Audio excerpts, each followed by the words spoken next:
Hello दोस्तों, आप सभी का आपके अपने चैनल आर एजू सेंटर में स्वागत है। आज मैं आधुनिक भारत के इतिहास से भारत में पुर्तगालियों के आगमन से संबंधित जितने भी एग्ज़ाम व्यू से इम्पॉर्टेंट क्वेश्चन बनता है, आज उन सभी की जानकारी लाई हूँ। तो देखते हैं कि भारत में पुर्तगालियों का आगमन कब और कैसे हुआ। 8 जुलाई 1497 को 4 जहाज Sao Gabriel, Sao Raphael, Berrio और एक अज्ञात सामान ढोने वाले जहाज के साथ लिस्बन से भारत के लिए 170 यात्री के साथ वास्को डी गामा भारत के लिए रवाना हुए थे, जिसमें Vasco D gamma Sao Gabriel जहाज से आए थे। 4 जहाज से भारत के लिए रवाना तो हुए, किंतु इनमें से एक जहाज जिसमें Vasco D gamma Sao Gabriel में बैठे थे, वही जहाज भारत पहुंचा था। बाकी तीनों जहाज वापस हो गया था। वास्को डी गामा भारत में समुद्री मार्ग से प्रवेश करके भारत पहुंचने वाला प्रथम पुर्तगाली थे। वास्को डी गामा जब भारत आ रहे थे तो रास्ता भटक गए थे। तब अब्दुल मनीद नामक गुजराती व्यापारी था। उनकी सहायता से 17 मई 1498 ईस्वी में भारत के पश्चिमी तट पे स्थित कालीकट बंदरगाह पहुँचे थे। वास्को डी गामा का स्वागत कालीकट के शासक जमोरिन ने किया था। जब वास्को डी गामा कालीकट पहुँचे तो वहाँ के शासक समेत जमोरिन थे। उन्होंने वास्को डी गामा का काफ़ी स्वागत किया। इस स्वागत को देखकर उस समय भारत में अरब व्यापारी जो व्यापार कर रहे थे उन्हें पसंद नहीं आया, क्योंकि उन्हें अपने व्यापार पे खतरा का महसूस हुआ। उन्हें लगा कि अब पुर्तगाली जब भारत पे व्यापार करने लगेंगे तो उनका व्यापार में काफ़ी हानि होगी, इसलिए उन्होंने पुर्तगालियों का विरोध किया। वास्को डी गामा जब भारत से वापस जा रहे थे तो उन्हें 60 गुना लाभ हुआ। वास्को डी गामा जब भारत आए थे तो उन्हें आने जाने में जितना भी खर्च लगा था उस सबको हटाने के बाद उन्हें 60 गुना लाभ हुआ। इस बात की जानकारी जब अन्य पुर्तगाली वासी को पता चला तो वे जितने भी वहाँ के व्यापारी थे पुर्तगाल के, भारत से व्यापार करने के लिए प्रोत्साहित हुए और कई व्यापारी भारत में आके व्यापार करने शुरू कर दिए। उसी दौरान 1500 ईस्वी में पुर्तगाल के एक व्यापारी पेड्रो अल्वारेज कैब्राल ने भारत के में व्यापार करने के लिए आए और उन्होंने अरब के एक व्यापारी जहाज जो अरब व्यापारी थे भारत में, उनके एक जहाज को पे आक्रमण करके उस जहाज को पकड़ के जमोरिन जो कालीकट के शासक थे उन्हें उपहार दे दिया। 1502 ईस्वी में वास्को डी गामा दूसरी बार भारत आए थे। 1533 ईस्वी में प्रथम पुर्तगाली फैक्ट्री कोचीन में खोली गई थी। 1505 ईस्वी में फ्रांसिस्को डी अल्मेडा भारत में प्रथम पुर्तगाली गवर्नर बन के आए।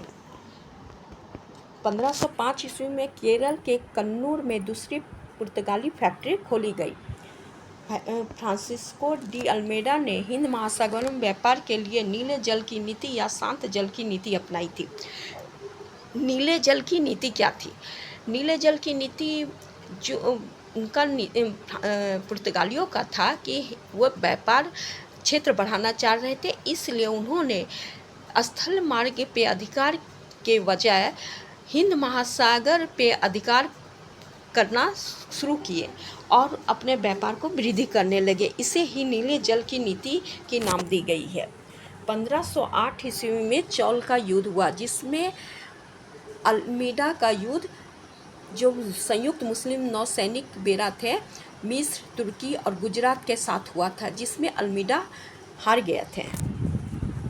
1509 ईस्वी में दूसरा युद्ध अल्मेडा का उन्हीं संयुक्त सेना के साथ हुआ, जिसमें इस बार अल्मीडा की विजय हुई थी।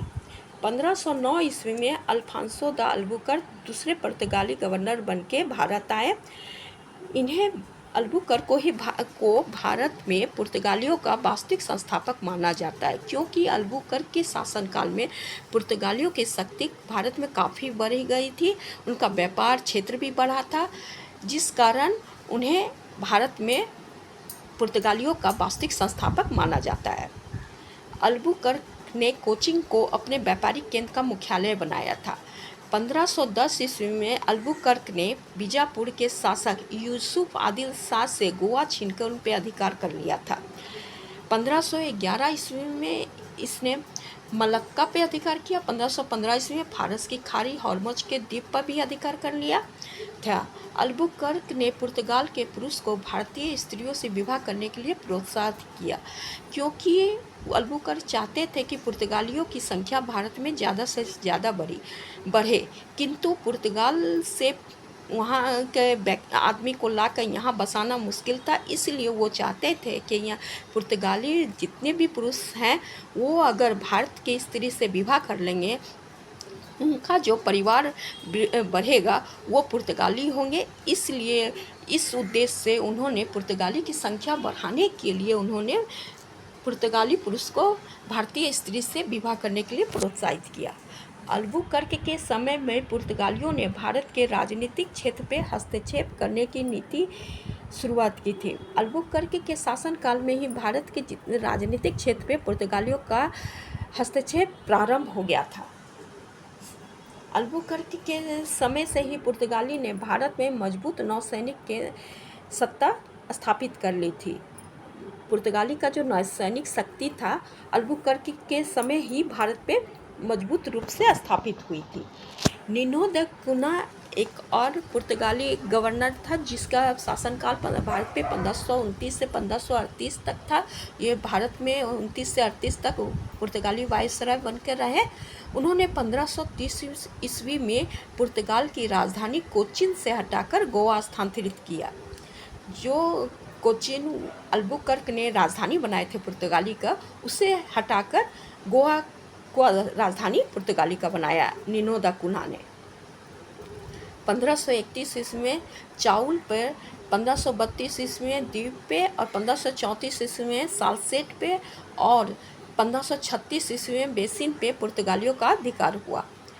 अल्फांसो डिसूजा 1542 से 1545 ईस्वी में भारत में पुर्तगाली वायसराय बनकर आए थे। प्रसिद्ध जेसुइट संत फ्रांसिस्को जेवियर भारत इन्हीं के साथ आए थे। 17वीं सदी में पुर्तगाली की शक्ति ह्रास होने लगी थी। पुर्तगाली को जब शक्ति ह्रास होने लगी तो कमज़ोर हो गए थे। इसी दौरान 1631 ईस्वी में मुग़ल सूबेदार कासिम खान ने पुर्तगालियों को हुगली तट से निकाल दिया। वहाँ भी पुर्तगालियों की कोठी थी, उसे हटा दिया वहाँ से मुग़ल के सूबेदार कासिम खान ने। उसके अलावा 1661 ईस्वी में पुर्तगाल के शासक की जो बहन कैथरीन थी उसका विवाह ब्रिटिश राजा चार्ल्स द्वितीय के साथ हुई थी, जिसके कारण पुर्तगालियों ने दहेज के रूप में ब्रिटिश शासक चार्ल्स द्वितीय को बम्बई दिया था। बम्बई वो इसलिए दिए थे क्योंकि उस समय पुर्तगालियों का बम्बई पे अधिकार था, इसलिए वो अपना चीज़ समझ के ब्रिटिश शासक को दहेज के रूप में बम्बई दिए थे। अब बम्बई पे ब्रिटिश शासक चार्ल्स द्वितीय का अधिकार हो गया था।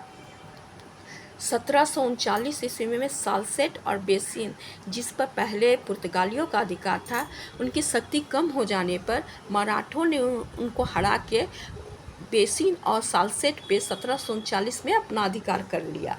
इस तरह से पुर्तगालियों की शक्ति दिन ब दिन कम होते जा रही थी। और इसी दौरान ब्राज़ील की खोज हुई। इसी समय ब्राज़ील की खोज हुई, जिस कारण पुर्तगालियों का पूरा ध्यान ब्राज़ील की ओर चला गया और भारत पे ध्यान उनका कम हो गया। इस लिए भारत से उनका व्यापार गति भी कम होते गया।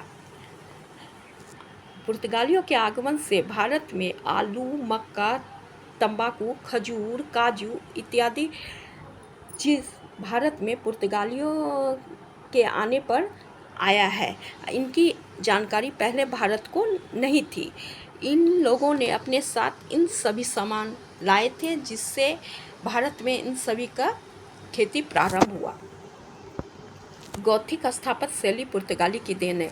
यह एक भवन निर्माण की शैली है जो कि पुर्तगाली की है और वो पुर्तगाली की देन है, जो कि भारत में बहुत जगह गॉथिक स्थापत्य शैली से भवन बनाए गए हैं।